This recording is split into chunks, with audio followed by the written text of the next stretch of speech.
pedang ini naga puspa. Selamatkan dia. Jangan sampai jatuh ke tangan pendekar berwatak jahat.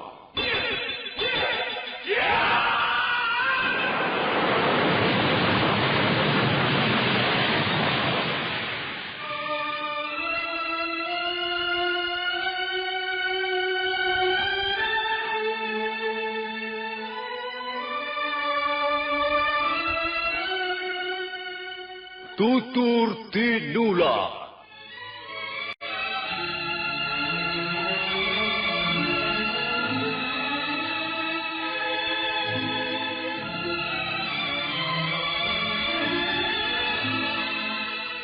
Sebuah sandiwara radio serial, produksi Sanggar Cerita dan Teater Sanggar Prativi. Sebuah kisah dengan latar belakang sejarah runtuhnya Singasari dan berdirinya Kerajaan Majapahit.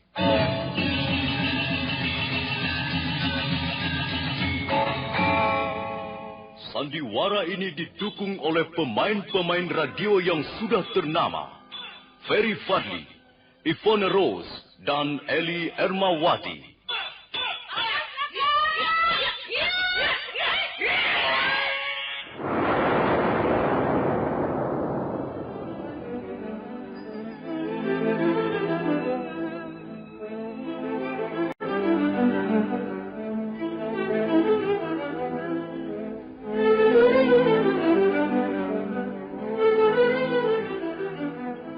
Cerita ini ditulis dan diolah oleh S. Tijab, hiasan musik dan sutradara C. Ispriyonoka.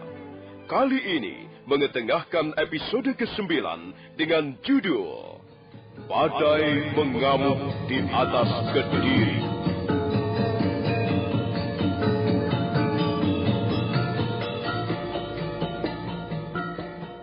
Dalam seri ke-241 ini, didukung oleh para pemain, Rio sebagai Panji Ketawang, Eli Ermawati sebagai Mesin, Abi Burhan sebagai Empu Tanduk, Margaret sebagai Dewi Sambi, dan Asdi Suhastra pembawa cerita. Selamat menikmati.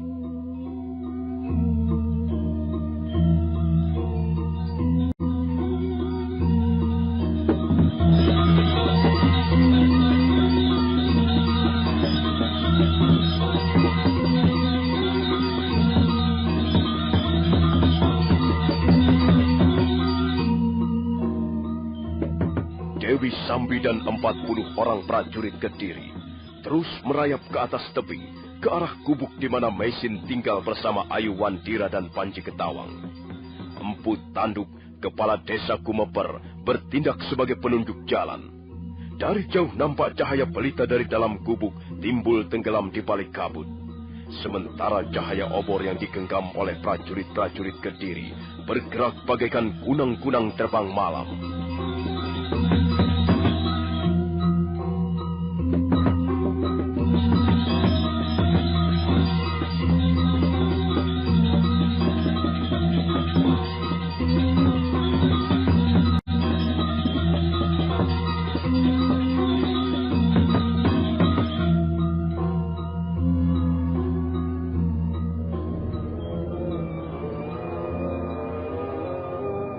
Cahaya di luar. Apa? Cahaya? Iya, Bi. Aku melihat ada cahaya dari celah-celah dinding itu. Cahaya apa itu, Bi? Coba akan Bibi lihat. Mesin lalu melangkah ke arah pintu. Kemudian dia mengintip dari celah-celah pintu dan melihat di luar ada banyak cahaya obor yang bergerak semakin lama semakin dekat. Panji Ketawang mendekatinya, ikut mengintip dari celah-celah dinding. Dan bocah itu semakin nampak ketakutan. Dia merapat ke arah bibinya. Cahaya apa itu, Bi? Mungkin orang-orang yang berburu binatang hutan di malam hari, Panji. Tapi tidak pernah ada orang-orang berburu di sekitar tempat ini, Bi. Mungkin saja mereka tersesat sampai kemari. Mana kita tahu? Sudahlah, yang penting mereka tidak mengganggu kita. mereka hantu api, Bi. Nyi Lemus, pembantu kami dulu, seringkali bercerita tentang hantu api. Hantu itu memang bentuknya seperti api. Tapi kadangkala dia bisa berubah menjadi manusia, Bi. Apa benar begitu, Bi? Apakah benar ada hantu api? Panji, tidak, Panji. Hantu seperti itu tidak pernah ada. Kau tidak usah percaya pada cerita ataupun dongeng-dongeng tentang hantu dari Nyi Lemus. Kalau kita tabah dan berani, kita tidak akan pernah bertemu dengan hantu. Sebab hantu hanya menyukai orang-orang yang berjiwa penakut. Tapi, Bi, kalau mereka itu benar-benar hantu api, apakah mereka akan berbuat jahat pada kita? Sudah Bibi katakan, hantu hanya... Orang bergerak ke arah utara. Kalian menjaga di belakang gubuk. Dan kalian 10 orang. Dan kau Tanduk, ikut aku. Kita akan bergerak dari arah depan. Ayo cepat menyebar. Hati-hati jalannya. Jangan menimbulkan suara-suara keras yang bisa mendatangkan kecurigaan. Aku ingin menangkap hidup-hidup seluruh penghuni gubuk liar itu.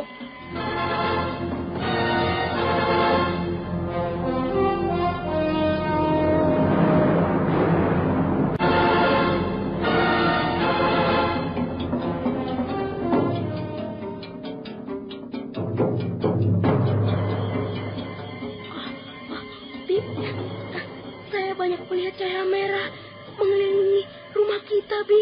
Tenang, Panji. Tenang. Biar nanti Bibi yang akan menghadapi mereka.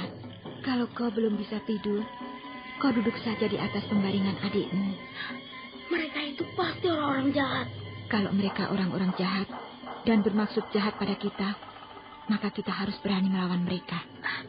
Sepertinya jumlah mereka cukup banyak, Bi. Di samping kiri gubuk juga ada. Di belakang ada. Di samping kanan juga ada, Bi. Rupanya gubuk kita ini sudah dikepung, Bi. Kita tunggu saja, Panji. Kita tunggu apa kemauan mereka. Ayo kalian, orang-orang yang ada di dalam gubuk, keluarlah. Kami ingin bicara dengan kalian. Cepat keluar. Jangan membuat kami tidak bersabar menunggu. Mereka menyuruh kita keluar, Bi. Kita tidak perlu menuruti kemauan mereka. Kita tidak tahu apakah mereka bermaksud baik atau sebaliknya mempunyai keinginan yang tidak baik. Kenapa kalian masih juga belum mau keluar? Kami hanya ingin bertemu dengan kalian dan sedikit mengadakan tanya jawab. Kami ingin tahu siapa kalian dan apa yang kalian lakukan di lereng Gunung Arjuna ini. Jadi kalian masih tidak mau mendengarkan perkataan kami? Oh, kalian nanti akan menyesal. Kalian pasti menyesal. Ngajar. Kalian sudah kami kepung dengan rapat. Kalian tidak mungkin meloloskan diri. Kalau kalian membantah, kami akan masuk ke dalam gubuk dengan kekerasan.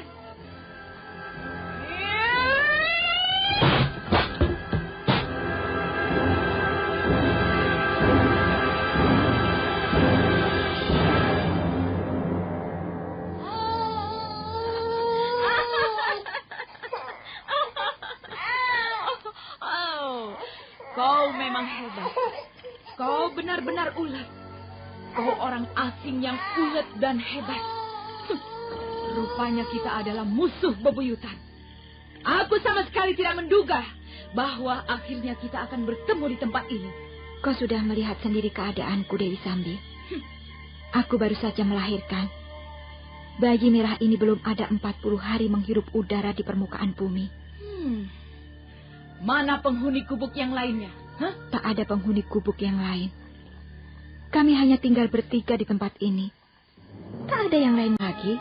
Oh, setelah sekian lama menjadi seorang pelarian, setelah berapa kali kau mengalami keberuntungan, akhirnya malam ini kau bernasib sial. Aku sudah pasrah menerima nasib.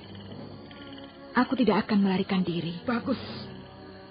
Artinya kau sudah berpikir sehat. Dan lagi tak ada perlunya melarikan diri.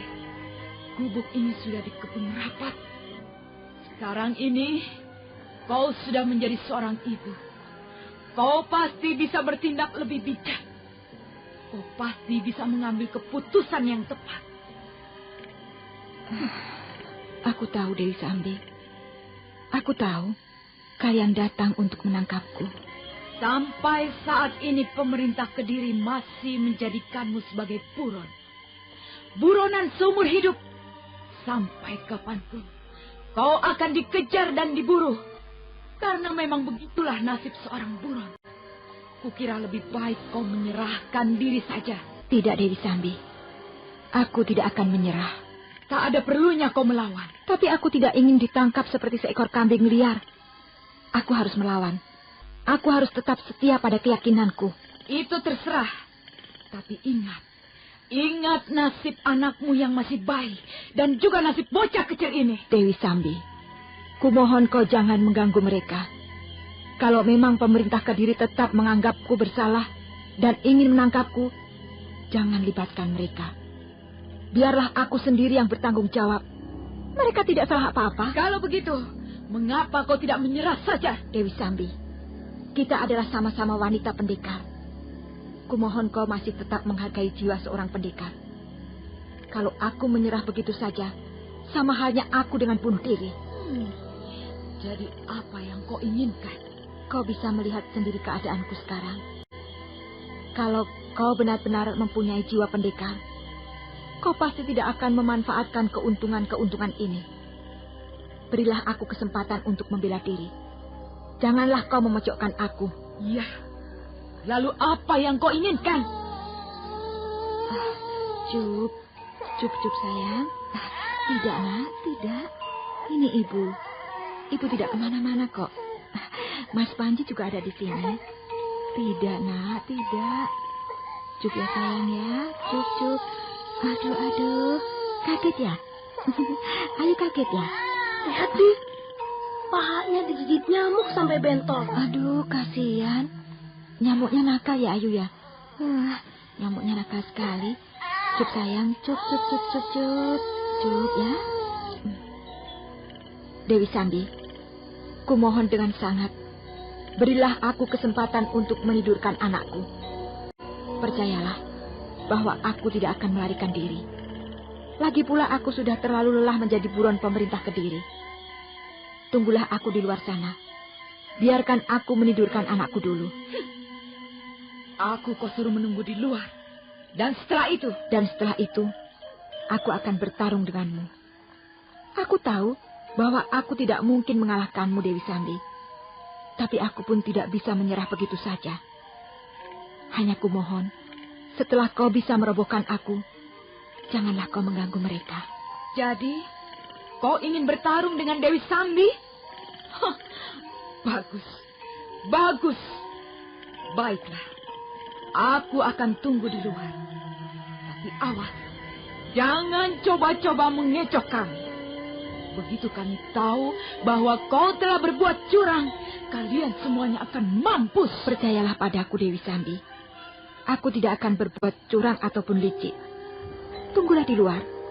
Berilah aku kesempatan untuk menidurkan anakku. Baik. Bagaimanapun juga kita adalah sama-sama wanita. Aku menghormati martabatmu sebagai wanita. Khususnya karena kau baru saja melahirkan bayimu. Karena itu, aku tidak akan bertindak terlalu kejam. Tapi jangan sekali-sekali kau salah gunakan kepercayaanku ini. Aku benar-benar akan bertindak sangat kejam jikalau kau meliciki aku. Nah, aku tunggu di luar. Tapi aku tidak bisa terlalu lama menunggumu.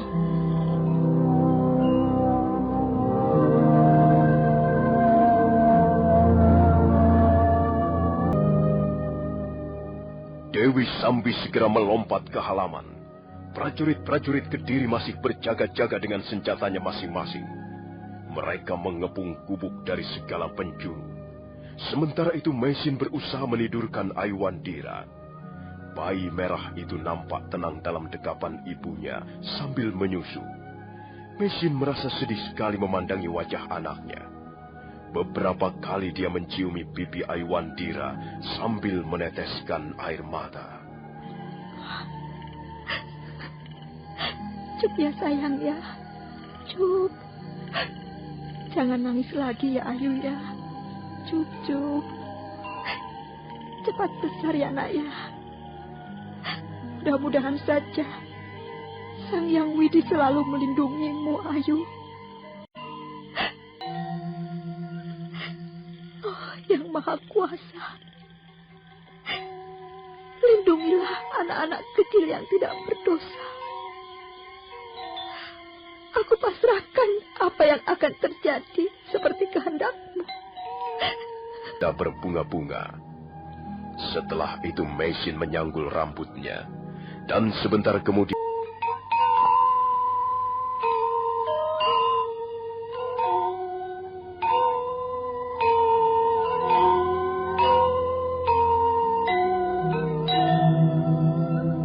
dan menciumi pipi.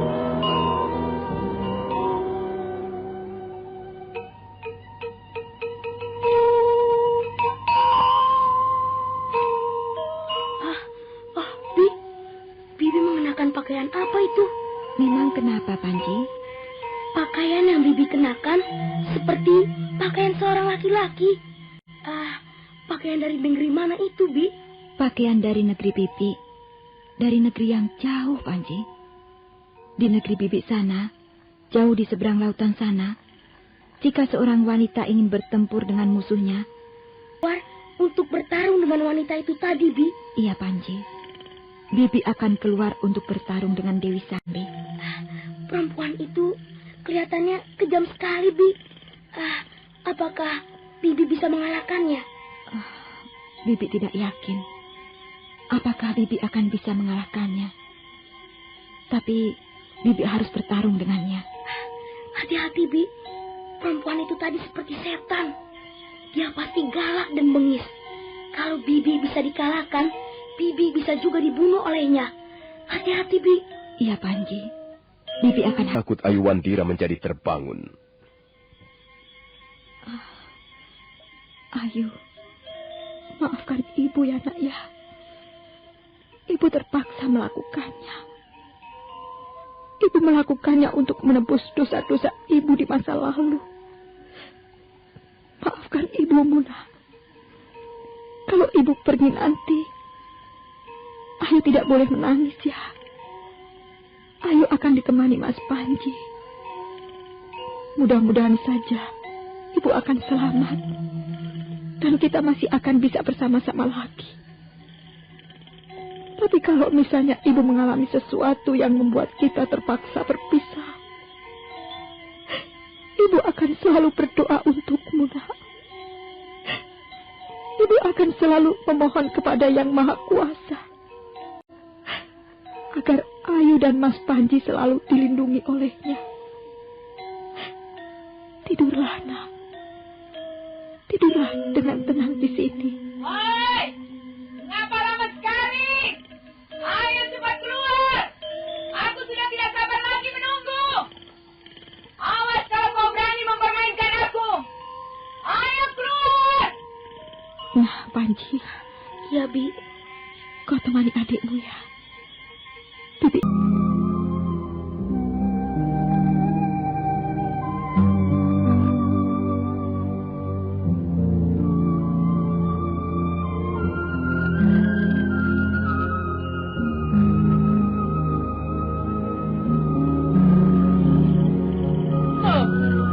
Bagus. Akhirnya kau keluar juga. Aku sudah hampir tidak sabar menunggu. Aku sudah berjanji, Dewi Sambi. Dan aku akan menepati janjiku. Bagus. Aku menghargai jiwa pendekarmu. Aku menghargai keberanianmu. Karena itu, aku pun ingin bersikap sebagai seorang pendekar wanita. Aku datang kemari membawa 40 orang prajurit Kediri. Tapi karena melihat keadaanmu yang serba tidak menguntungkan, aku tidak akan menggunakan prajurit-prajuritku untuk menangkapmu. Kita akan bertarung berdua saja. Bukankah cara ini lebih adil? Terserah padamu, Dewi Sambi. Keadaanku sedang terjepit. Aku tidak mempunyai hak untuk memutuskan apa-apa. Terserah kau sajalah. Karena kau sudah menepati janjimu, aku pun akan membuat sebuah janji untukmu. Dengar baik-baik. Dalam pertarungan ini nanti, kalau kau dapat memenangkannya, kau akan kubebaskan. Tapi kau harus segera pergi dari tempat ini. Sebab kalau tidak, prajurit-prajuritku pasti akan melapor pada pemerintah Kediri. Dan kau pasti akan mendapatkan kesulitan-kesulitan yang baru. Tapi sebaliknya, jika aku yang memenangkan pertarungan, maka kau harus menyerah padaku dan bersedia ku bawa ke kota Kediri untuk kuserahkan pada petugas-petugas keadilan. Kukira usulmu cukup baik, Dewi Sambi. Aku setuju. Apa kau yakin dapat mengalahkan aku? Dewi Sambi, biasanya seorang bertarung untuk memperoleh kemenangan. Biasanya seseorang bertarung mati-matian untuk mengalahkan musuhnya. Tapi aku mempunyai alasan yang lain dalam pertarungan ini nanti. Apa alasanmu? Aku bertarung untuk mempertahankan keyakinanku. Aku tahu, aku tidak mungkin mengalahkanmu. Tapi aku toh harus bertarung denganmu. Bagus. Kau mempunyai pendirian yang kokoh. Seorang pendekar memang harus begitu. Nah, apakah sudah bisa kita mulai? Silahkan, Dewi Sambi. Ayo kalian semua minggir! Minggir! Ingat, aku tidak membutuhkan bantuan kalian. Aku akan bertarung dengan wanita ini sendirian. Kalian jangan ada yang mencoba-coba ikut menyerang. Ini perintahku. Barang siapa melanggar perintah ini akan memperoleh upah yang layak. Ayo, cepat minggir semuanya. Kalian menonton saja dari tempat yang arah jauh.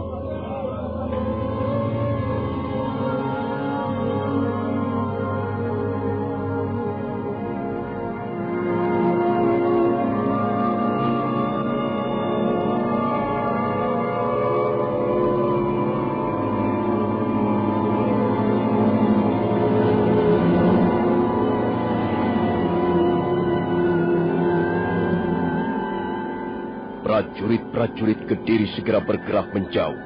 Mereka berjajar membuat garis lingkaran di halaman gubuk. Dewi Sambi segera mempersiapkan jurus-jurusnya. Demikian pula Meisin sudah memasang kuda-kudanya. Dua orang pendekar wanita itu nampaknya benar-benar sudah siap bertarung mati-matian.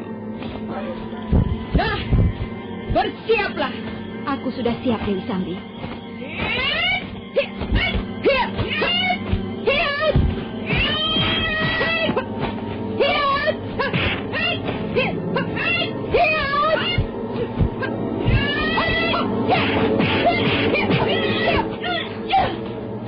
Dewi Sambi terus menyerang dengan gencar.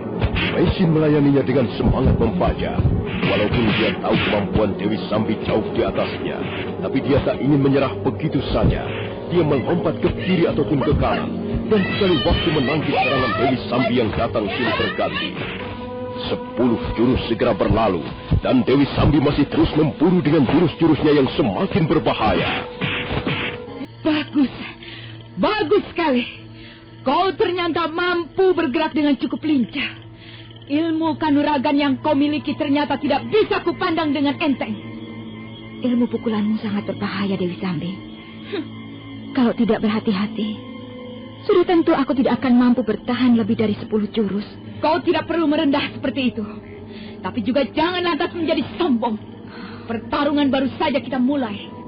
Sekarang, lihatlah. Aku akan menggunakan jurus-jurus selanjutnya. Kau harus lebih berhati-hati lagi. Terima kasih atas peringatanmu, Dewi Sambi.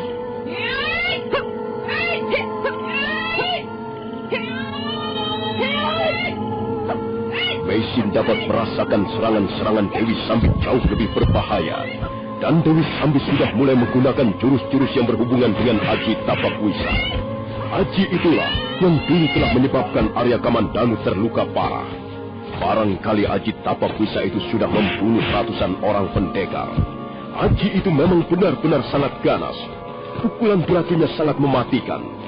Dengan Aji itulah, sekarang ini Dewi Sambi terus memburu Meisin. Mereka bertarung di tengah-tengah kabut pegunungan yang dingin. Tiba-tiba Meisin merasakan tubuhnya semakin melemah. Ada sesuatu yang merembes keluar mengalir melalui betisnya. Meisin bertarung sambil mengeluh. sementara serangan-serangan Dewi Sambi datang semakin gencar. Meisin terus berusaha bertahan dengan menangkis ataupun melompat ke kiri dan ke kanan. Tapi nampak tubuhnya semakin terasa melemah dan melemah. Darah semakin banyak merembes keluar dan mengalir di kedua belah betisnya. Meisin berusaha bertahan sambil menjerit dalam hatinya. Tapi Dewi Sambi tidak ambil peduli. Suatu ketika, Meisin lengah dan kesempatan itu dipergunakan sebaik-baiknya oleh Dewi Sambi. Pendekar wanita itu dapat menyerangkan tumitnya di punggung Meisin. Kemudian sebelum Meisin berdiri dengan tegak, dia sudah memburu dengan aji tapak wisanya. Aji tapak wisa!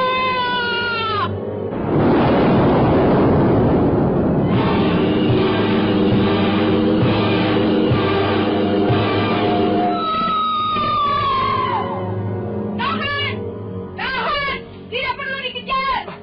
Dia terjatuh ke dalam jurang, Tuanku Dewi. Iya, dia sudah terkena pukulan aji tapak wisaku. Tubuhnya terpental jauh ke belakang dan langsung masuk ke dalam jurang. Oh, dia pasti sudah mati, Tuanku. Iya, dia pasti sudah mampus. Tapi aku masih belum yakin. Prajurit! Iya, Tuanku Dewi. Bawa seorang temanmu. Turunlah ke dasar jurang.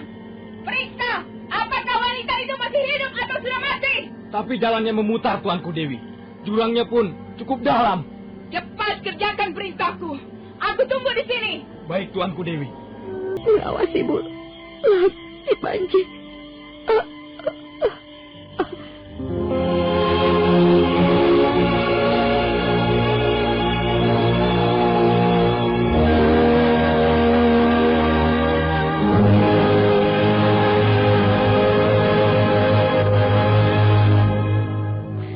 Lihat, Kakang. Oh, iya. Ini dia.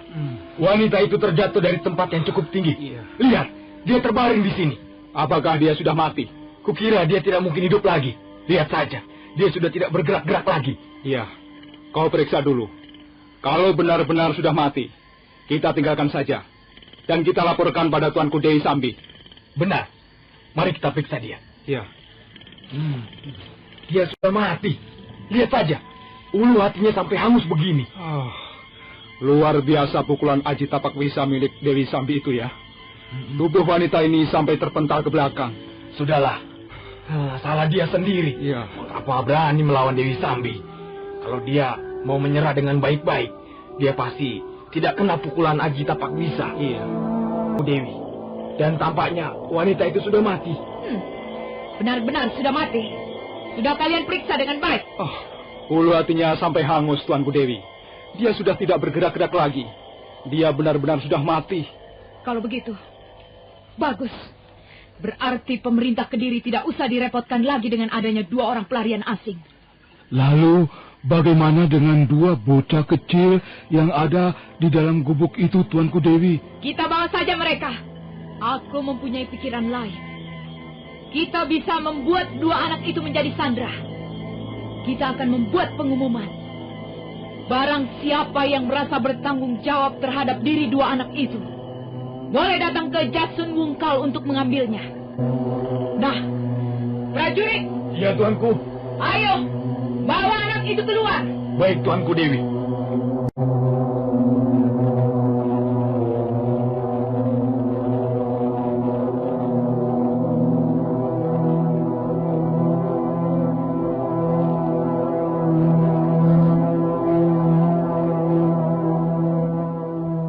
Orang prajurit segera melangkah ke dalam gubuk yang pintunya sudah menganga karena hancur berantakan. Panji Ketawang merasa ketakutan melihat 2 orang prajurit yang bertampang bengis dan kejam mendekatinya.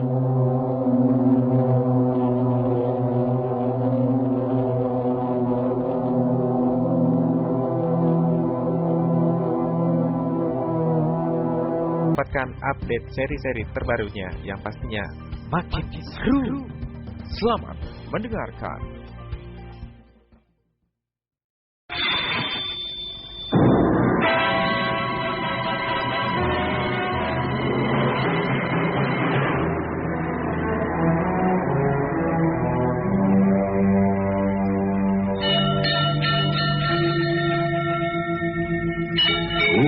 Beri nama pedang ini Naga Puspa. Selamatkan dia. Jangan sampai jatuh ke tangan pendekar berwatak jahat.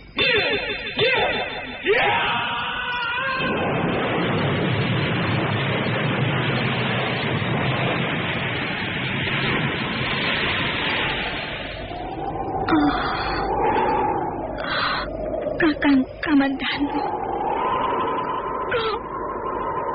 kau masih juga tidak percaya bahwa aku mencintaimu. Meisin, maafkan aku, Meisin. Meisin. Meisin!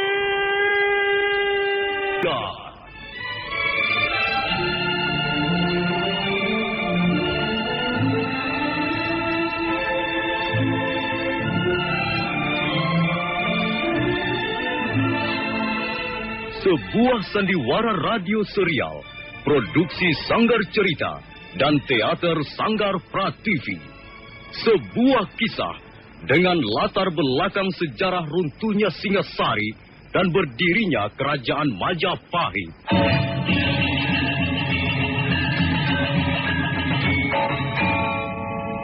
Sandiwara ini didukung oleh pemain-pemain radio yang sudah ternama. Ferry Fadli, Ivone Rose, dan Eli Ermawati.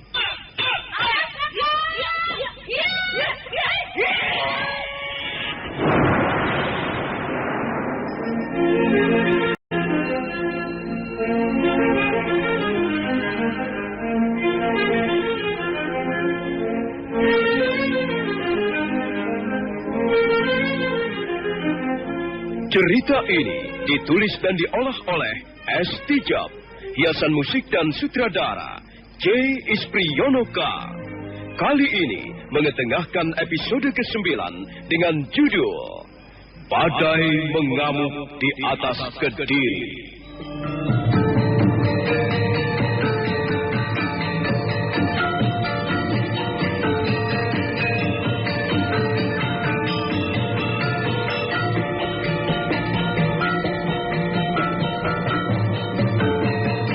Dalam seri ke-243 ini didukung oleh para pemain Mogan dan Tato sebagai prajurit Kediri, Rio sebagai Panji Ketawang, Margaret sebagai Dewi Sambi, Anas Sambayon sebagai Nira Garunting, Marlon sebagai Kakitan Parawang, Ferry Fadli sebagai Arya Kamandanu, Ivone Rose sebagai Sakawuni, dan Asdi Suhastra pembawa cerita.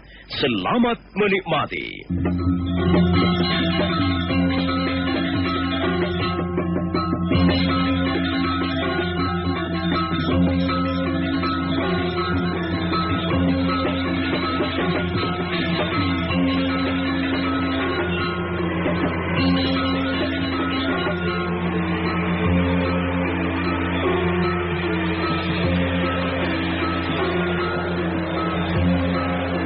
Dalam pertarungannya melawan Dewi Sambi, Meisin mengalami perdarahan yang cukup berat.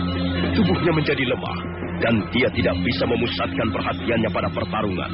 Suatu ketika dia lengah, Dewi Sambi datang menyerang dan melontarkan pukulan aji tapak wisanya. Meisin terpental jauh ke belakang dan jatuh ke dalam jurang. Dua orang prajurit Kediri yang diperintahkan turun ke dasar jurang memberikan laporan. Meisin sudah mati. Ulu hatinya hangus karena sambaran pukulan aji tapak wisa. Dewi Sambi merasa puas, kemudian memerintahkan prajurit-prajuritnya masuk ke dalam gubuk.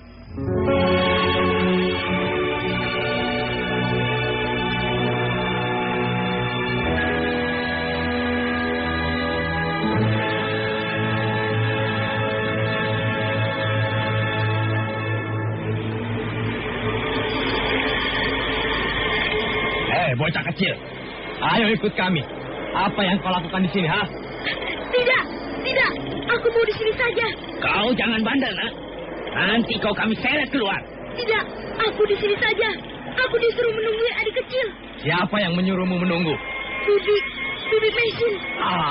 bibimu sudah tidak ada lagi. Dia sudah jatuh ke dalam jurang. Sekarang kalian akan kami bawa pergi. Tidak mau. Aku tidak mau pergi bersama kalian. Kalian pasti orang-orang jahat.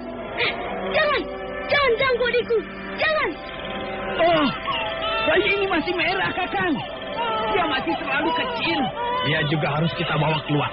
Begitulah perintah Tuanku Dewi Sambi. Jangan bawa adikku. Jangan bawa Ayu. Lepaskan dia. Jangan. Lepaskan dia. Jangan ganggu adikku. Diam. Ayo cepat. Kalian harus kami bawa keluar. Cepat. Tidak. Kalian orang-orang jahat. Kalian orang-orang kejam. Lepaskan aku. Lepaskan adikku. Jangan ganggu kami. Aduh. Ajar. Aduh. Kalian jahat sekali. Kalau ada Paman Kamandanu, kalian pasti dihajar habis-habisan. Aduh. Ayo, kita bawa mereka keluar. Tidak. Lepaskan aku. Ayo. Jangan ganggu adikku. Kami di sini saja. Kami tidak mau kemana-mana. Lepaskan Ayu. Jangan ganggu dia. Jangan.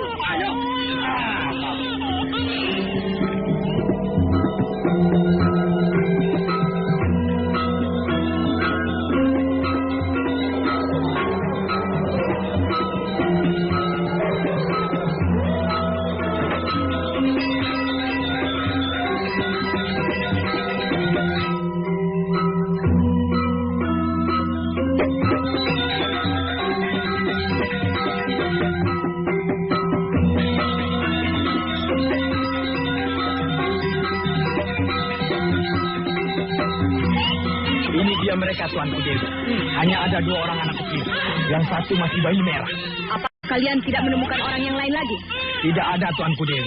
Tidak ada siapa-siapa lagi. Diam, anak brengsek. Nangis terus kau ini. Diam. Nanti ku banting kau. Sudahlah. Sekarang, bakar saja gubuk liar itu. Ayo cepat, bakar. Baik Tuanku Dewi. 2 orang prajurit Kediri segera melompat mendekati gubuk. Kemudian mereka menjulurkan obornya ke arah atap gubuk yang terbuat dari anyaman daun-daun ilalang. Atap gubuk segera menyala. Api terus merembet kemana-mana. Dan sebentar kemudian, gubuk itu pun sudah dimakan api. Cahaya merah membumbung ke angkasa. Sementara itu, Ayu Wandira masih terus menangis dalam dekapan seorang prajurit Kediri yang berbadan kekar. Ketika mereka tengah memandangi gubuk yang sedang dimakan api, mendadak 2 buah bayangan berkelebat ringan. Bagaikan 2 ekor kera yang besar, 2 bayangan itu segera menyambar Ayu Wandira dan Panji Ketawang.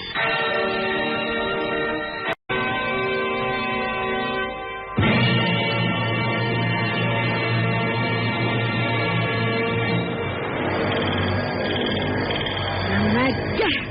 Siapa kalian ini? Kau tidak pantas mengetahui siapa diri kami. Kalian ini manusia-manusia berhati binatang. Kalian tidak patut hidup di muka bumi ini. Apakah kalian berdua masih sanak saudara penghuni gubuk liar itu? Itu bukan urusanmu. Yang jelas, kami tidak suka melihat perbuatan kalian yang di luar batas kemanusiaan ini. Kalian telah membakar rumah orang dan menculik anak-anak kecil. Perbuatan macam apa ini? Kami adalah wakil dari pemerintah Kediri. Kami bertindak tidak atas dasar perorangan. Aku tidak peduli kalian bertindak atas dasar apa. Kami tidak takut pada pemerintah Kediri. Katakan pada junjungan. Katakanlah pada Jaya Katuang bahwa aku tidak takut padanya. Pemerintah Kediri sudah berbuat sewenang-wenang pada rakyat kecil. Dan itu suatu pertanda bahwa umur pemerintah Kediri tidak akan berlangsung lebih lama lagi. Tutup mulutmu. Ayo, sergap 2 orang itu. Tangkap mereka. Kalau melawan, bunuh saja. Bunuh saja mereka. Ayo cepat.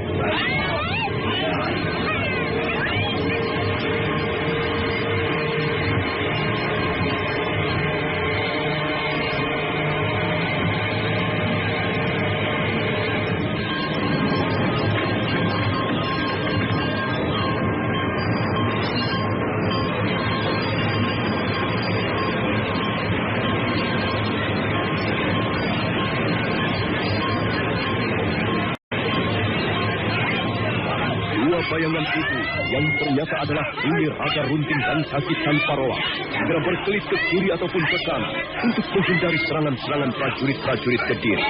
Sambil menggendong Panji Ketawang, Cakitan Parowang terus mengadakan perlawanan. Demikian juga Nini Raga Runting sambil menggendong Ayu Wandira yang masih terus menangis. Nenek-nenek pendekar itu terus mengamuk. Dewi Sambi yang semula hanya menonton saja, sekarang mulai terjun ke kancah pertarungan.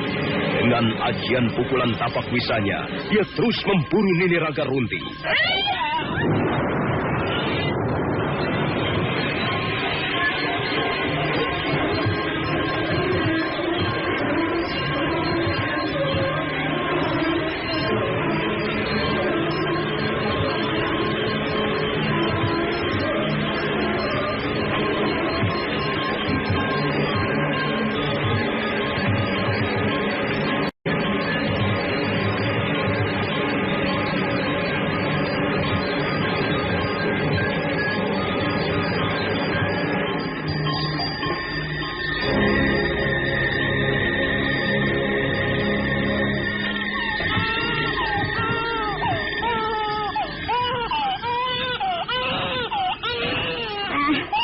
Bagaimana Sapi Ompong?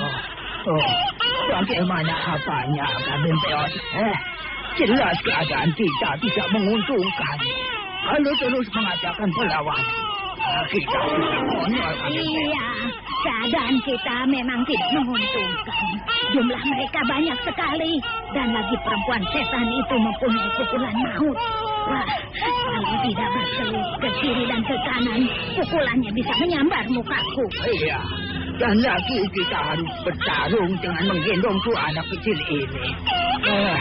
Keadaan kita semakin bertambah terjepit, Kambing Peot. Panji, sedang apa kau ini? Kakek tanpa ruang. Ya, ini kakek tanpa ruang. Dan itu si Kambing Peot. Sudahlah, kau tidak perlu takut lagi. Orang-orang itu sepertinya sudah tidak mengejar kita lagi. Diam sayang. Diam cucuku ya. Ini nenek. Sayang, jangan nangis ya. Sudah. Ayolah.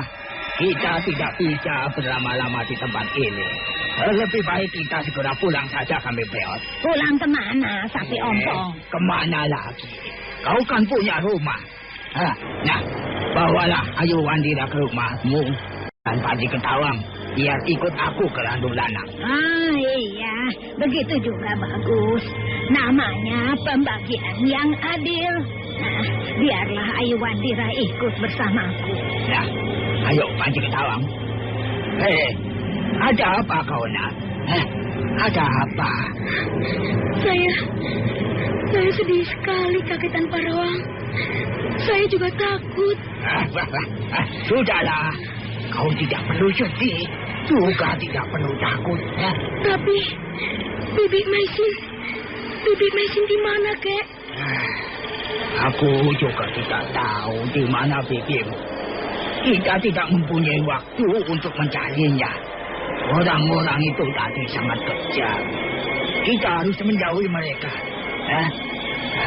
Sudahlah, kau tidak perlu memikirkan bibimu. Nanti kalau keadaan sudah aman, kita akan mencarinya bersama-sama ya. Sudahlah, Sapi Ompong. Ayo kita berangkat. Tidak usah banyak omong lagi.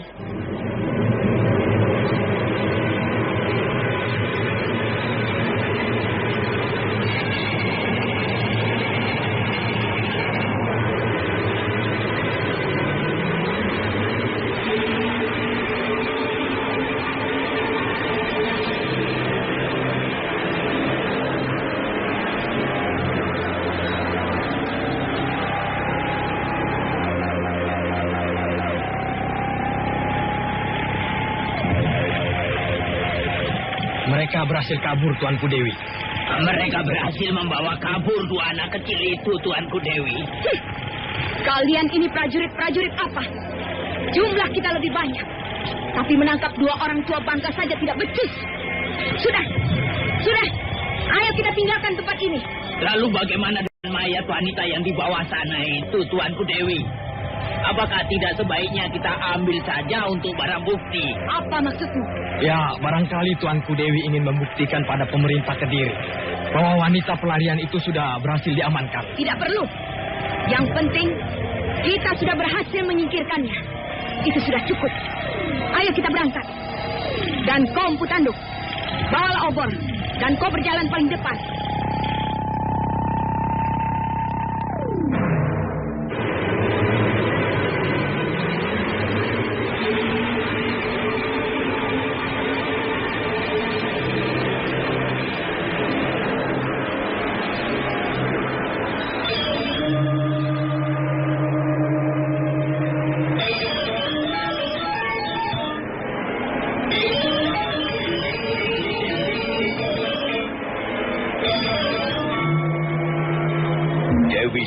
Dan prajurit-prajurit Kediri segera meninggalkan gubuk yang masih menyala terang.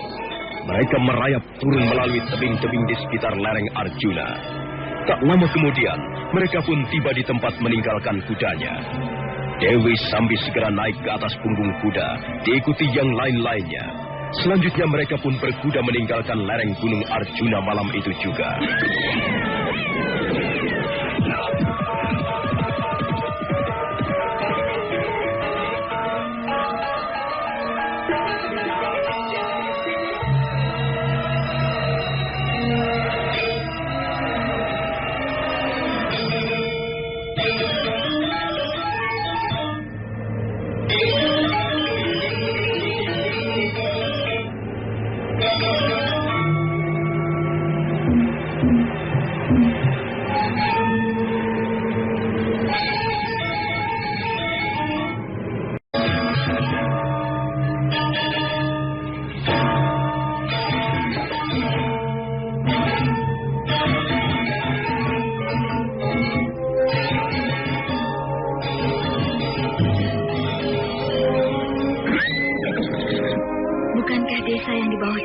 Desa Kumeper.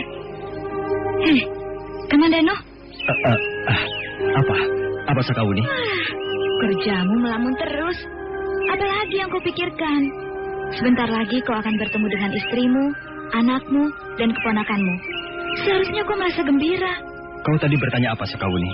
Aku bertanya, bukankah desa yang di bawah itu tadi namanya Desa Kumeper? Iya, desa itu namanya Desa Kumeper. Ada apa? Kalau begitu, lereng Gunung Arjuna sudah tidak terlalu jauh lagi.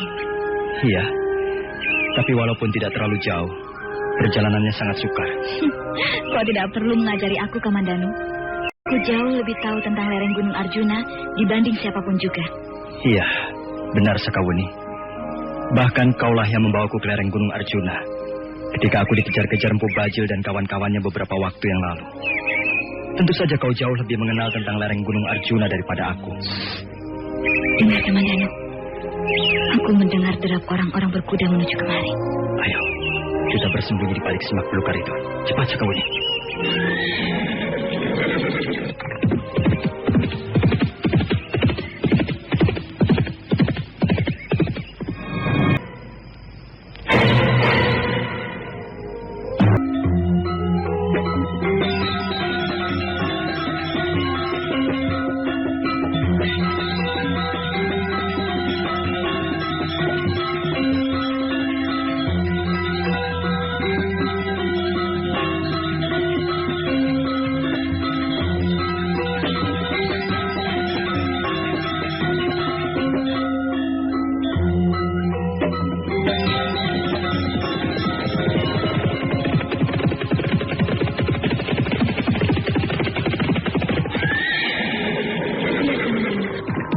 Banyak sekali tapak kaki kuda di sini.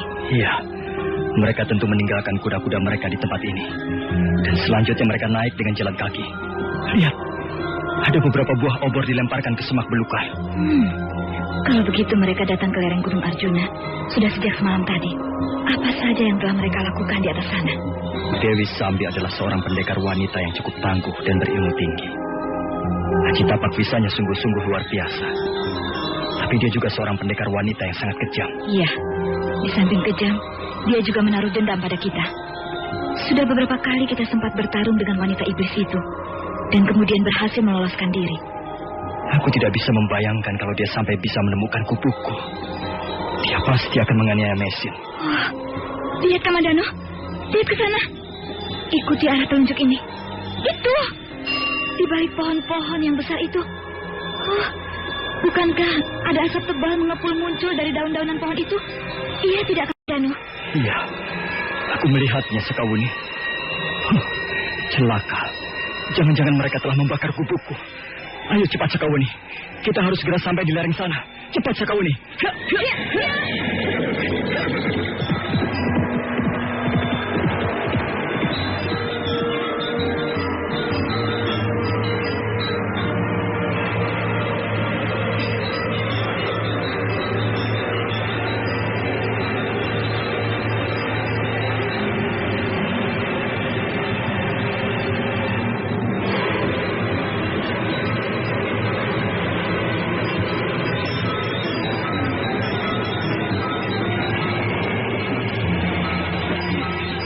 Walaupun jalanan semakin menanjak dan berbahaya, Arya Kamandanu terus memacu kudanya. Sakawuni dengan hati-hati mengikuti di belakangnya. Kabut tipis semakin lama semakin hilang, terkena sengatan matahari yang semakin terang. Arya Kamandanu kelihatan sudah tidak sabar lagi. Dia tinggal memacu kudanya untuk menyeberangi sebuah tebing yang mencorok ke dalam. Di balik tebing itulah terletak gubuknya, yang selama ini ditempati oleh Mesin, Ayu Wandira dan keponakannya, Panji Ketawang. Tiba-tiba Arya Kamandanu menghentikan kudanya di tikungan tebing. Gubuk itu tinggal kurang lebih 30 depal lagi jaraknya. Arya Kamandanu hampir tidak mempercayai apa yang dilihatnya. Gubuk yang dengan susah payah dibangun, sekarang sudah hampir seluruhnya musnah menjadi arang. Tidak. Ada yang telah membakar gubukmu, Kamandanu. Dia telah membakar gubukku. Itu sama saja telah membakar hidupku. Pastilah itu perbuatan Dewi Sambi dan prajurit-prajurit Kediri. Rupanya semalam mereka datang kemari. Dewi Sambi. Dewi Sambi. Wanita iblis itu. Suatu ketika harus membayar hutang-hutang padaku. Membayar sampai lunas.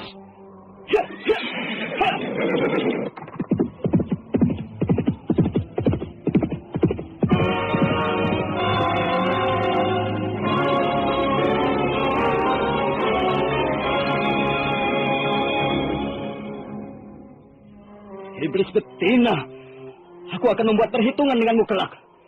Aku tidak terima. Aku, Arya Kamandanu, suatu ketika akan membalas perbuatanmu yang biadab ini. Kau telah membakar gubukku, dan kau telah menculik keluargaku. Kurang ajar. Aku tidak akan tinggal diam. Aku harus mencarimu, Dewi Sambi. Aku akan mencarimu. Tunggu dulu, Kamandanu. Sabar dulu. Kau jangan menghalang-halangi aku, Sakawuni. Aku bisa melihat sendiri seperti apa kekejaman mereka itu. Lihat. Lihat bekas-bekasnya masih nampak dengan jelas. Gubukku dibakar habis. Dan mereka telah menculik keluargaku. Mereka telah membawa Mesin, Ayu Wandira, dan Panji Ketawang. Tunggu dulu. Tenang dulu, Kamandanu. Marilah kita renungkan peristiwa ini barang sejenak. Belum tentu Dewi Sambi membawa istrimu dan keponakanmu itu. Tidak. Aku harus mencarinya. Sekarang juga. Kemana kau akan mencarinya? Aku tahu sarang mereka. Aku tahu sarang para penjahat itu. Mereka pasti ke Jasin Wungkah. Aku akan obrak-abrik Jasin Wungkah. Aku harus membalas perbuatan mereka yang biadab ini. Kamandanu, kau harus berpikir dengan sehat. Jangan terburu nafsu. Coba perhatikanlah baik-baik. Halaman rumah ini semalam telah menjadi ajang perkelahian yang sengit. Lihat saja. Ada 2 orang prajurit roboh binasa. Mayat mereka tertelungkup di atas semak belukar. Dan di tempat ini banyak sekali terdapat ceceran darah. Kukira kakak Mesin telah memberikan perlawanan yang cukup sengit. Jadi menurut pendapatku, mereka tidak mungkin membawa istrimu. Karena istrimu telah memberikan perlawanan ketika akan ditangkap, Kamandanu. Iya, kau benar, Sakawuni. Tapi di mana Mesin sekarang ini? Di mana Ayu Wandira dan Panji Ketawang? Nah, kitalah yang harus mencari mereka, Kamandanu. Mereka sudah membakar habis gubukku. Apakah mungkin mereka membiarkan Mesin dan keluargaku tetap hidup? Kalau mereka juga membunuh keluargamu, mereka tidak mungkin membawanya pergi dari tempat ini. Mereka tidak akan mau bersusah payah menggotong mayat melalui jalanan yang licin dan berbahaya. Karena itu, Mas Dano, ada ceceran darah di sekitar tempat ini. Lihat. Benar, Sakauni. Perkelahian itu pasti berlangsung sampai di tempat ini. Mungkin semula perkelahian terjadi di tengah halaman sana. Tapi kemudian mereka bergeser sampai ke tempat ini. Kamandano, apakah jurang itu cukup dalam? Maksudku, jurang yang di bawah itu. Apakah cukup dalam? Aku tidak pernah pergi ke bawah sana. Tapi, ya, cukup dalam juga. Paling tidak sedalam 2 kali pohon bambu. Tapi kita tidak bisa turun, Sakauni. Kecuali kita mengambil jalan memutar, dan itu agak jauh. Tidak apa-apa. Ayo, kita lihat ke bawah jurang sana. Barangkali ada yang bisa kita temukan di sana. Ini tidak ada gunanya, Ayah. Sudah kukatakan, gunanya hanya untuk menjadi makanan ular. Kau ini selalu salah. Kemarin kau memetik daun-daunan yang mengandung racun. Sekarang kau memetik daun-daunan makanan ular. Coba perhatikan baik-baik. Lihat daun yang kumaksudkan. Bentuknya seperti ini. Nah, warnanya juga seperti ini. Hijau agak kebiru-biruan. Coba, aku mau tahu, apakah kau masih ingat apa namanya daun-daunan ini, Ratanca? Daun kinangan, Ayah. Benar. Daun kinangan. Coba, apa khasiatnya? Khasiatnya untuk menurunkan panas badan dan menghilangkan demam. Benar sekali. Lalu, daun yang seperti ini, apa namanya? Daun sembulu, Ayah. Khasiatnya untuk membuat boreh orang-orang yang luka memar. Pintar. Pintar sekali. Lalu daun yang ini, yang lebar-lebar dan warnanya agak kekuning-kuningan ini ya? Daun kayangan, Ayah. Benar, Ayah?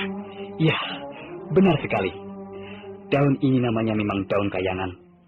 Gunanya untuk menyembuhkan orang yang sakit muntah darah. Nah, cukup. Sepertinya kau sudah menghafal semua jenis-jenis daun-daunan yang kuajarkan padamu. Baik namanya, bentuk dan warnanya, juga khasiatnya. Sekarang, carilah daun ini. Daun yang pinggirnya bergerigi kecil-kecil ini. Cepat sana. Baik, Ayah. Oh, Ayah!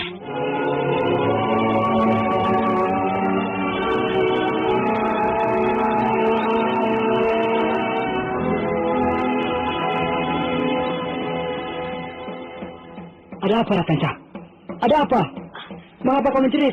Lihat, Ayah. Lihat. Ada manusia tergeletak di sini. Di balik rumpun semak belukar ini. Lihat, Ayah. Ya. Siapa orang ini? Nampaknya dia terluka parah, Ratanca. Mungkin dia terjatuh dari atas sana, Ayah. Iya. Lukanya memang cukup parah. Parah sekali. Nampaknya dia banyak kehilangan darah. Apakah dia masih hidup, Ayah? Coba, Ratanca. Kau bantu aku mengangkat tubuh orang ini ke bawah pohon sana. Tempat ini terlalu panas. Dan lagi, banyak semutnya. Coba, kau bantu aku mengangkatnya. Baik, Ayah. Ratanca, kau di sebelah sana. Kau di bagian kakinya. Ayo, kita angkat bersama-sama. Jauh di dalam tubuh orang ini. Tapi samar-samar sekali. Denyut itu sangat lemah sekali. Tapi yang penting, denyut itu masih ada. Berarti masih ada harapan. Apakah orang ini masih bisa ditolong, Ayah? Dia terluka parah, Ratanca. Walaupun dia masih hidup, tapi dia terluka parah sekali. Harapan memang masih ada, tapi kecil sekali. Harapannya tipis. Apakah Ayah bermaksud menolong orang ini? Kau ini bagaimana, Ratanca? Sepertinya kau ini tidak tahu siapa ayah angkatmu ini.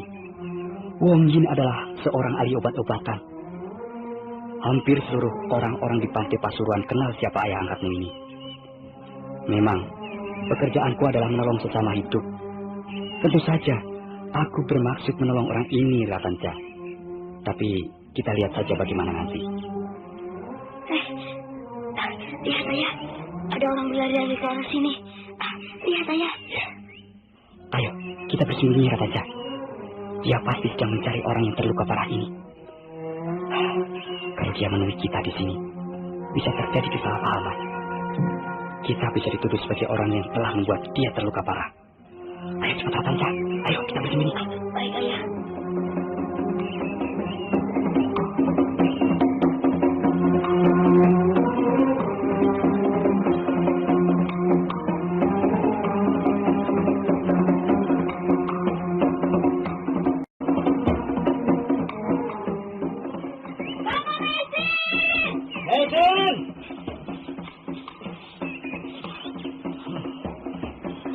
Kita tidak mungkin menemukannya. Kita sudah mencarinya ke sana kemari. Kita harus terus mencarinya, Kamandanu. Jangan cepat berputus asa. Kakak Mesin! Mesin! Mesin! Wah, lihat, Kamandanu. Ada ceceran darah yang sudah mulai mengering di tempat ini. Ayo, kita ikuti saja ceceran darah ini. Oh, ya Dewa Jagat Batara. Mesin! Benarkah dia itu Mesin? Lihat, Sakawuni. Lihat. Siapa yang tergeletak di bawah pohon itu? Mesin! Mesin!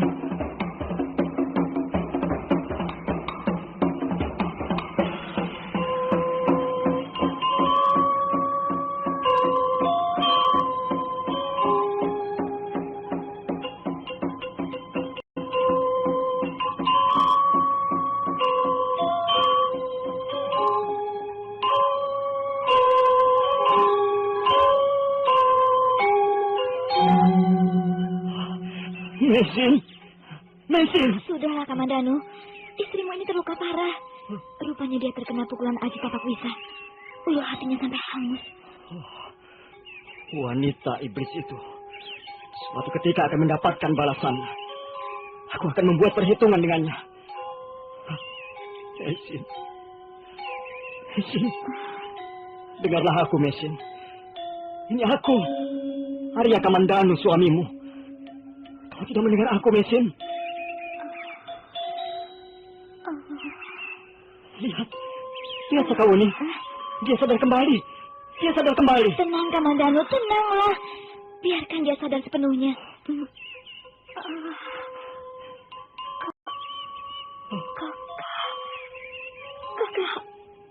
Kakak Kamandanu. Ya, Mesin. Aku Arya Kamandanu. Aku suamimu. Bukan aku, Mesin. Aku datang terlambat. Kakang Kamandanu. Apakah kau benar-benar mencintaiku? Mesin. Mengapa kau bertanya begitu? Tentu saja aku mencintaimu. Kakang Kamandanu. Apakah kau percaya sekarang bahwa aku pun mencintaimu? Aku telah mengorbankan segala-galanya untuk cintaku ini, Kakak. Aku rela menyerahkan nyawaku demi cintaku padamu. Mesin, jangan kau berkata begitu. Kau adalah istriku. Istriku yang paling kucintai. Kau akan segera sembuh. Dan kita akan hidup bahagia sebagai suami istri. Kakak Kamandanu. Tolonglah cari Ayuan Tira dan Panji Ketawang. Carilah mereka sampai ketemu.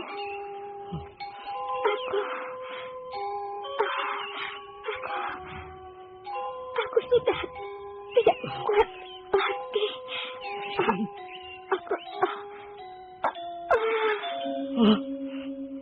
Mesin. Mesin. Mesin. Oh. Mesin. Mesin. Mesin.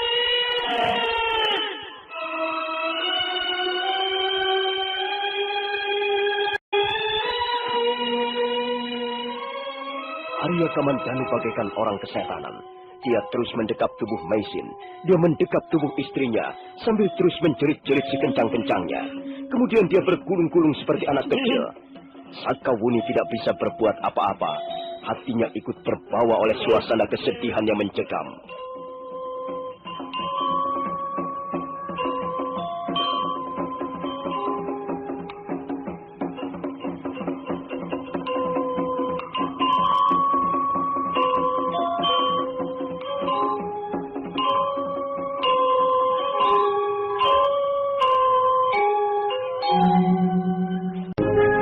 Daun-daunan di dalam hutan di sekitar lereng Gunung Arjuna.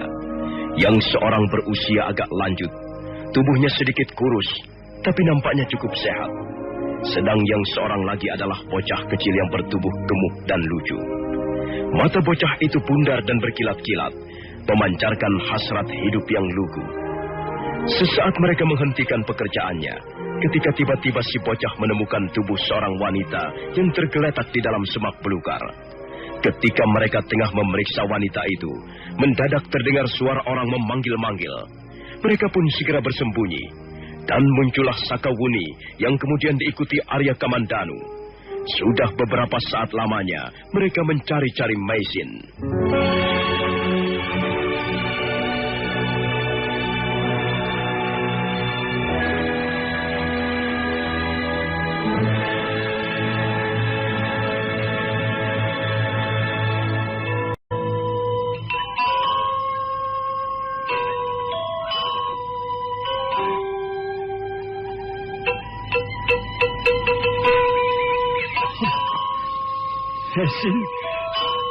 Maisin. Oh, Maisin. Kakak Maisin. Dia terluka cukup parah. Lihat Pak Sakawuni. Luh hatinya sampai hangus. Dia terkena pukulan Aji Tapak Wisa. Suatu saat, aku akan membuat perhitungan dengan wanita iblis yang bernama Dewi Sambi itu. Lihat Kamandanu. Lihat, dia sadar. Kakak Maisin sudah sadar. Lihat, tubuhnya mulai bergerak-gerak, Kamandanu. Maisin.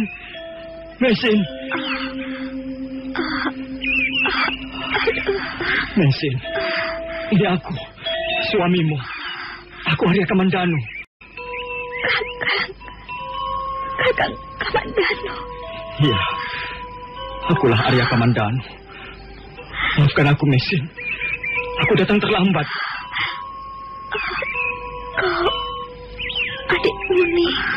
Iya, Kakak Maisin. Aku Sakawuni.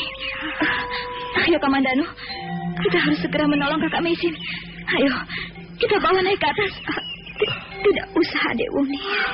Jangan. Kau harus segera mendapat perawatan, Kakak Maisin. Luka-lukamu cukup parah. Terima kasih, adik Wuni. Tidak usah. Luka-lukaku sangat parah. Sakitnya bukan main. Hatiku seperti terbakar. Panas sekali rasanya. Kau terkena pukulan Aji Tapak Wisa, Maisin. Kami harus segera mengobatimu. Kakak Kamandanu. Sekarang aku ingin minta kepastianmu, Kakak. Kepastian tentang apa, Maisin? Katakanlah. Ayo katakanlah. Kepastian tentang apa? Apakah Kakang Kamandanu sesungguhnya mencintai aku? Maisin, mengapa kau bertanya seperti itu? Tentu saja aku mencintaimu. Kau adalah istriku. Kau akan segera sembuh, Maisin. Dan kita akan hidup bahagia selama-lamanya. Jadi, kau benar-benar mencintaiku, Kakak? Tentu saja aku mencintaimu, Maisin. Aku sangat mencintaimu. Dan apakah kau percaya bahwa aku pun sesungguhnya mencintaimu, Kakak? Iya, aku percaya. Aku percaya padamu, Maisin. Aku sudah mengorbankan segalanya. Aku sudah melakukan segalanya. Aku hanya berharap bahwa kau mau percaya padaku. Aku mencintaimu, Kakang Kamandanu. Aku ingin menjadi istrimu yang baik. Aku tidak mempunyai keinginan apa-apa lagi, kecuali ingin menjadi istrimu dengan baik. Sudahlah, Mesin. Sudahlah. Aku pun ingin menjadi suamimu dengan baik. Sudahlah. Lupakanlah masa lalu kita yang suram. Kau harus segera sembuh. Mesin. Mesin. Kakak Mesin. Kakinya mengejang, Kamandanu. Wajahnya menjadi sangat pucat.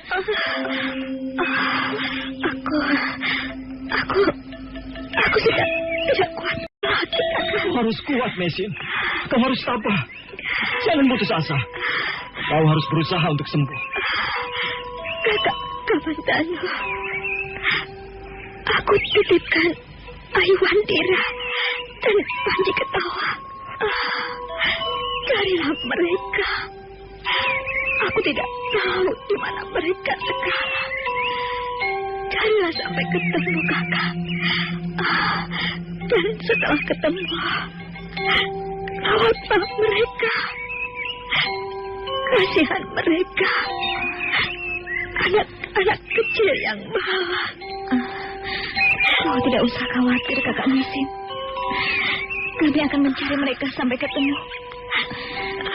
Tapi di samping itu, kau pun harus sembuh. Kakak Mesin jangan putus asa. Kakak Mesin juga harus berusaha untuk sembuh. Kakak Kamandanu, maukah kau meluluskan permintaanku? Permintaan apa, Mesin? Katakanlah. Aku pasti akan meluluskannya. Selama ini, kita hidup sebagai suami istri. Tapi kita hidup sendiri-sendiri. Kita tidak pernah merasakan kehangatan sebagai sepasang suami istri. Kau tak pernah menyentuhku. Kau tak pernah membelaiku. Kau selalu mendiamkan aku dalam dinginnya penderitaan. Maafkan aku, Mesin. Maafkan aku. Aku telah berbuat tidak adil padamu. Maafkan aku, istriku. Kakang Kamandanu, alangkah bahagianya jika seandainya kau mau menciumku sekarang ini. Ciumlah aku, Kakang Kamandanu. Ciumlah istrimu. Kau tidak pernah melakukannya, bukan? Hanya inilah permintaanku, Kakang Kamandanu. Aku hanya membutuhkan sebuah ciuman yang tulus dan bersih dari suamiku. Mesin. Mesin.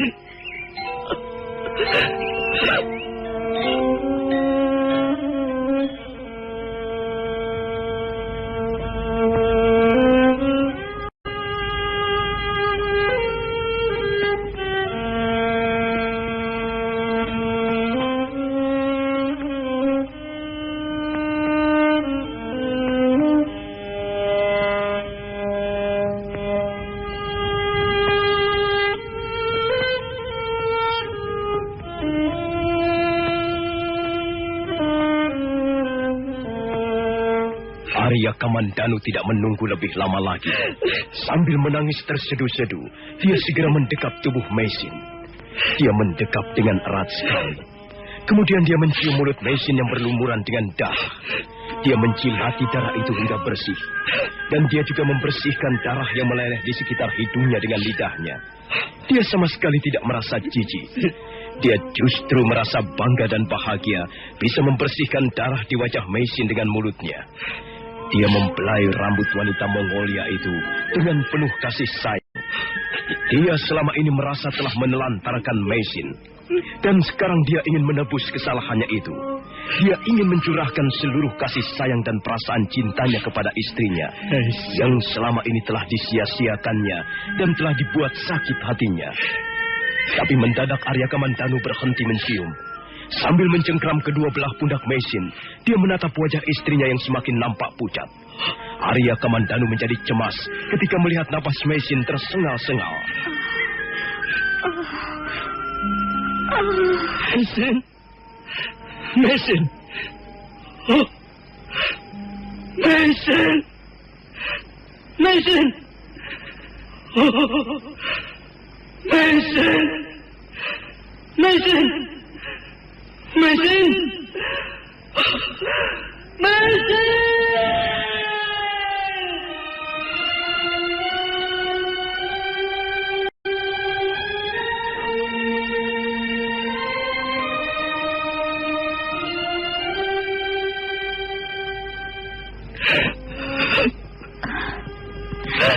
Lihatlah Sakawuni. Lihatlah istriku ini.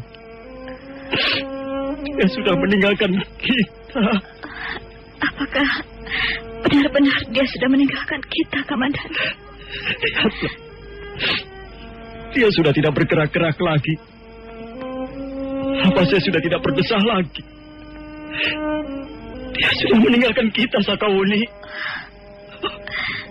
Mesin. Maafkan aku, Mesin. Aku berdosa besar padamu. Kenapa aku harus menebus dosa-dosaku ini? Iya. Nampaknya memang sudah meninggalkan kita, Kamandan. Aku menyesal sekali. Selama ini aku telah seringkali membuat hatinya sakit. Selama ini aku telah menyia-nyiakan cintanya. Dia adalah seorang istri yang sangat baik. Dia adalah seorang wanita yang berbudi luhur. Hatinya seperti emas. Jiwanya laksana intan berkilauan.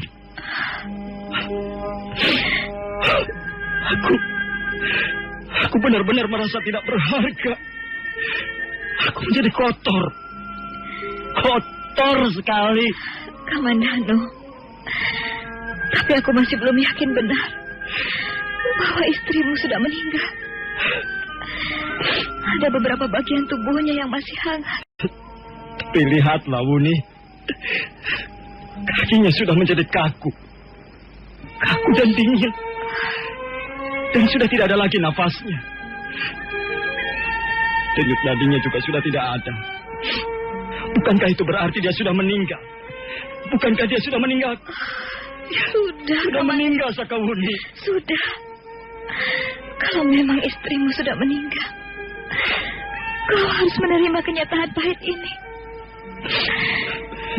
Semua orang akhirnya akan mati juga, Kamandanu. Kalau Yang Maha Kuasa menghendaki, tak ada yang bisa melawan maut. Sudahlah, Kamandanu. Tak perlu kau menyesali apa yang telah terjadi. Bagaimana aku tidak menyesal, Wuni? Aku telah berbuat dosa besar pada wanita ini. Dia datang dari negeri yang jauh. Dan di tanah Jawa ini, dia menjadi buronan pemerintah Kediri. Dia menjadi buronan bersama suaminya yang kemudian meninggal di atas pangkuannya. Tapi rupanya, penderitaan itu belumlah cukup baginya. Dia masih harus menderita karena perbuatan kakak kandungku sendiri, Arya Dwi Pangka. Seharusnya aku tidak boleh menyia-nyiakannya. Seharusnya aku memberikan penghiburan padanya. Dan bukan justru menambah penderitaan.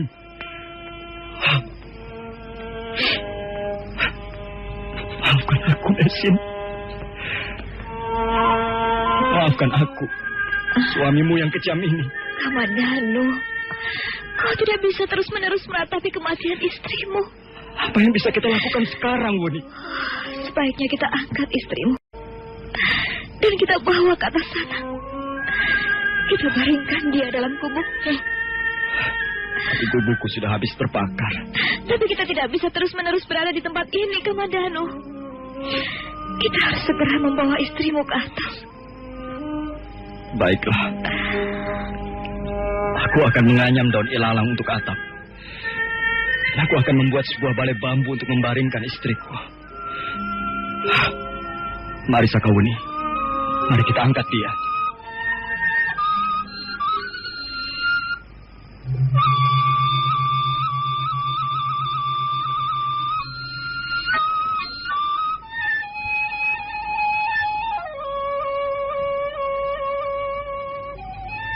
Arya Kamandanu dan Sakawuni kemudian mengangkat tubuh Meisin. Mereka menggotong Meisin naik ke atas tebing. Perjalanan agak sukar dan terpaksa menggunakan jalan memutar. Tapi akhirnya mereka pun sampai di atas tebing. Dan Arya Kamandanu membaringkan tubuh Meisin di halaman gubuknya. Meisin tergeletak dengan tenang. Wajahnya pun nampak tentram sekali. Dan dia sepertinya bukan mati, melainkan hanyalah tidur pulas.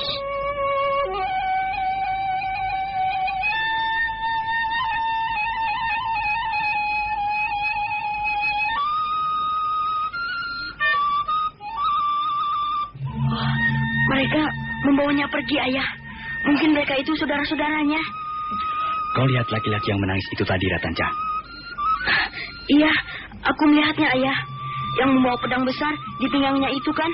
Nah, laki-laki itulah suami wanita yang terluka parah itu. Sedangkan wanita yang satunya lagi, mungkin temannya atau sanak saudaranya.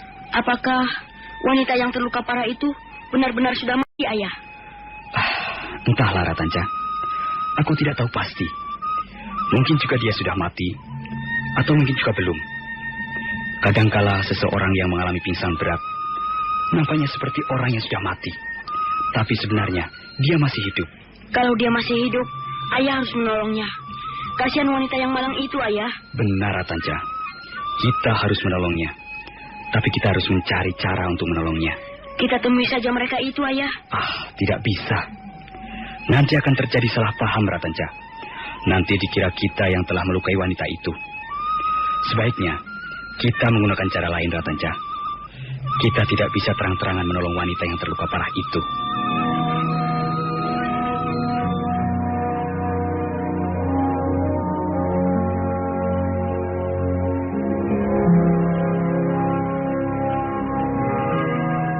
Bola matahari sudah sejak tadi meluncur turun dan tenggelam di permukaan Cakrawala. Jubah Sang Dewi Malam mulai menjamah lereng Gunung Arjuna dan sekitarnya. Kabut tipis melayang di sela-sela pohon. Beberapa ekor burung malam terbang sambil mengepak-ngepakkan sayapnya, kemudian lenyap di balik kabut malam yang dingin. Arya Kamandanu dan Sakawuni duduk di tengah-tengah halaman, di depan gubuk yang sudah sebagian besar menjadi arang. Sementara Meisin terbaring tenang di hadapan mereka. Arya Kamandanu nampak masih terus meratapi kemalangan yang menimpa diri istrinya.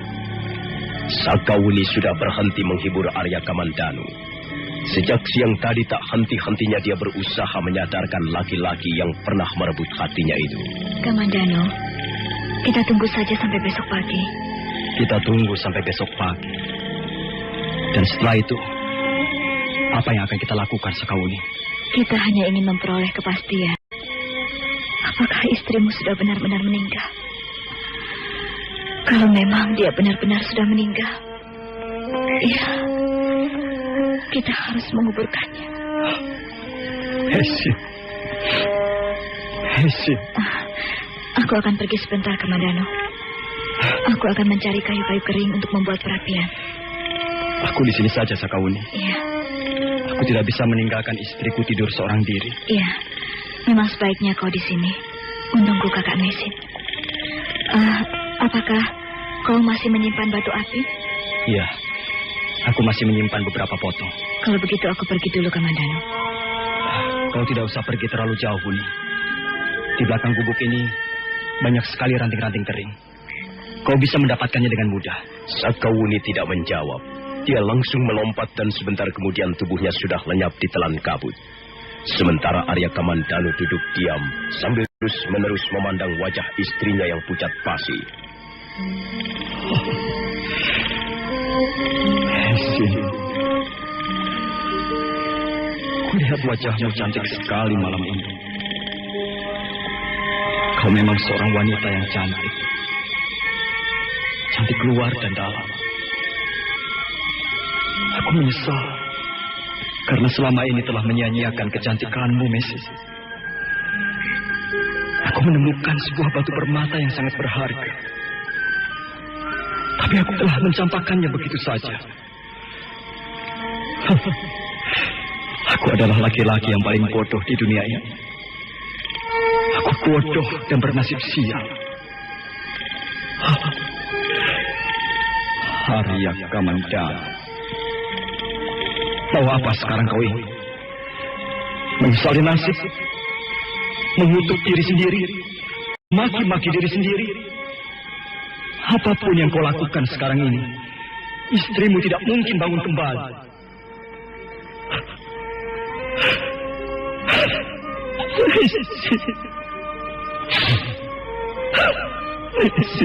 Istriku.